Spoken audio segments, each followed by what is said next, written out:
Sağlam ailə, sağlam cəmiyyətin təməlidir.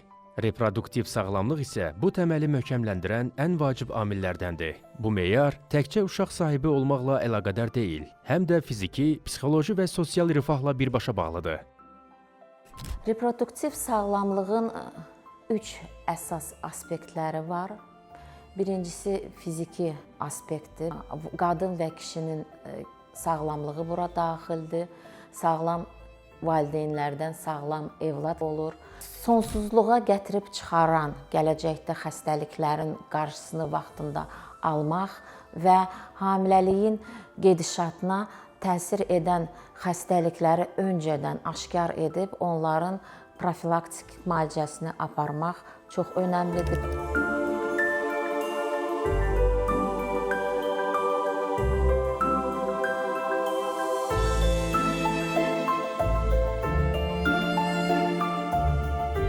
İkinci aspekt psixoloji aspektdir. Yəni cütlüklər ailə qurmamışdan öncədən təbii ki, psixoloji cəhətdən valideyn olmağa hazır olmalıdırlar. Bunun üçün onların arasında müəyyən bir məsuliyyət hissi yaranmalıdır.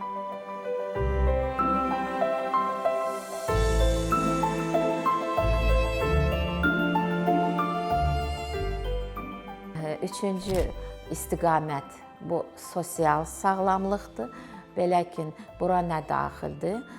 Cütlüklərin kontraseptivlər haqqında rahat məlumat almaqları və kişi ilə qadınların cinsi hüquqlarının qorunması. Reproduktiv sağlamlıq fiziki, psixi və sosial rifah vəziyyətidir.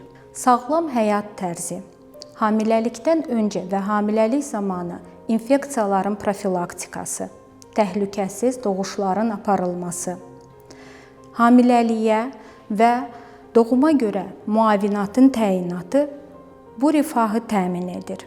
Reproduktiv sağlamlığın əsas hissəsi ailə planlamasıdır. Ailə planlaşdırılması uşaqların doğulma vaxtını və sayını şüurlu şəkildə müəyyənləşdirməkdir. Bu həm ana, həm də uşaq sağlamlığı üçün vacibdir. Ailə planlanması, yəni cütlüklər arasında özləri planlaşdırırlar. Nə vaxt evlad dünyaya gətirsinlər, aralarında nə qədər məsafə versinlər. Çünki buna bir şuurlu yanaşma olmalıdır. 2 ildən öncə olan fasilə evladlar arasında, uşaqlar arasında qadın sağlamlığı üçün çox təhlükəlidir. Belə ki, hər evlad doğuş baş verəndən sonra növbəti evlad arasında 2 il ərzində qadının orqanizmində müəyyən bir bərpa prosesləri getməlidir ki, növbəti evlad sağlam dünyaya gəlsin. Reproduktiv sağlamlıq təkcə fərdin deyil, bütün cəmiyyətin gələcəyinə təsir göstərir. Sağlam cütlük sağlam övlad dünyaya gətirir və sağlam övladlar bizim gələcəyimizdir. Bizim cəmiyyətimizin sütunudur, gələcək cəmiyyətimizin sağlamlığını təmin edir. Bütün qadınlar sağlamlıq naminə profilaktik müayinələrdən keçməli, ailə planlaşdırılması haqqında məlumatlara malik olmalıdır.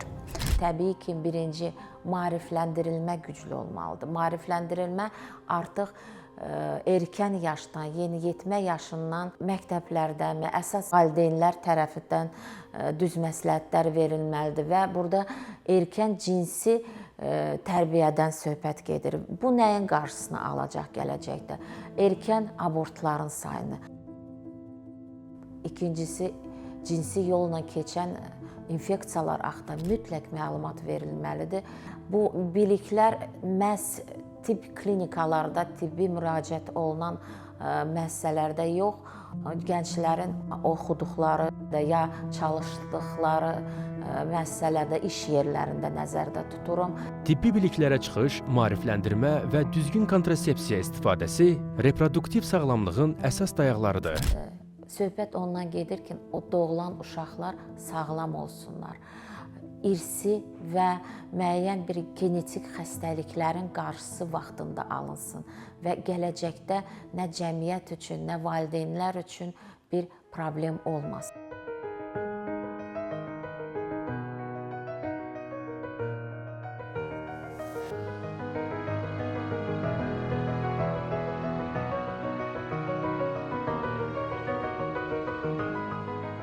Unutmayaq, reproduktiv sağlamlıq hər bir ailənin, hər bir insanın məsuliyyətidir. Sağlam gələcək üçün bu gün düşünək.